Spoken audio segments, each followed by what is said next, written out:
Oi, eu sou o Nicolas e eu vou dar uma revisada pra gente sobre os estudos de revisão sistemática com meta-análise. Para começar, eu gostaria de contextualizar com a época que a gente está vivendo de pandemia, em que eu acredito que é um dos poucos tempos na história que tenha sido destinado tantos recursos concomitantemente para pesquisa sobre um único tema, no caso, o Covid. E durante todo esse período, o mundo da pesquisa científica se viu inundado por um mar de artigos, um mar de perguntas formuladas e de possíveis respostas, muitas vezes conflitantes uma com as outras. E foi muito discutido, por exemplo, o caso da cloroquina, da azitromicina, se são eficazes ou não no tratamento contra o Covid. Foi especulado teorias sobre tratamentos com inibidores do sistema renina-angiotensina como sendo benéficos contra a síndrome da angústia respiratória nos pacientes com Covid, mas também outros estudos tão bem conduzidos e tão bem formulados quanto esses que dizem que o tratamento pode ser benéfico, acabaram tendo como conclusão que o tratamento pode ser maléfico. Então, frente a todo esse mar de evidência, ou mesmo pseudo-evidência científica, os estudos de revisão sistemática, eles vêm com uma forma de nos guiar e integrar todas essas informações descritas nos estudos individuais produzidos. Isso a fim de construir um arcabouço mais firme para tomada de decisões em saúde em determinada área.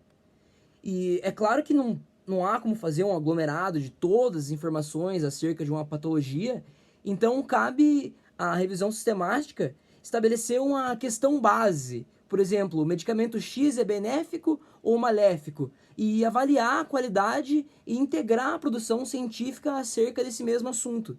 A natureza desses estudos, portanto, é justamente então fazer esse filtro de seleção qualitativa, identificar possíveis erros de condução em estudos e organizar e integrar essa rede de informação.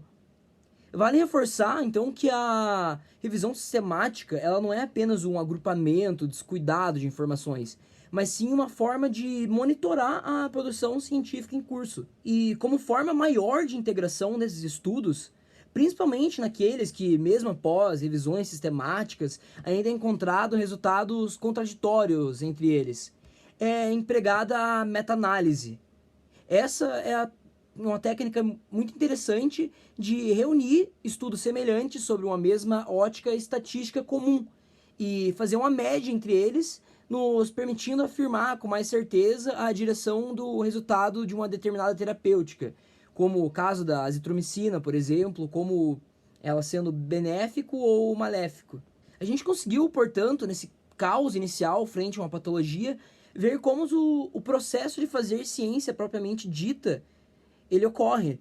E passando por todos os níveis de evidência científica, passando por casos de corte, ensaios clínicos e, finalmente, revisões sistemáticas acerca desse grande montante de evidência de estudo com o intuito de tentar organizar e filtrar toda essa gama de conhecimento.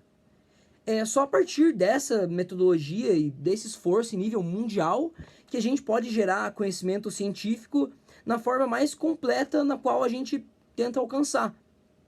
Obviamente, ainda não há respostas definitivas, ainda é um processo e uma luta diária. Ainda mais falando dessas últimas semanas, e que a gente muito comenta sobre esses novos estudos, sobre a variante Ômicron, mas é inegável que a produção científica feita desse jeito sistemático e correto é o caminho para obter as respostas que a gente precisa.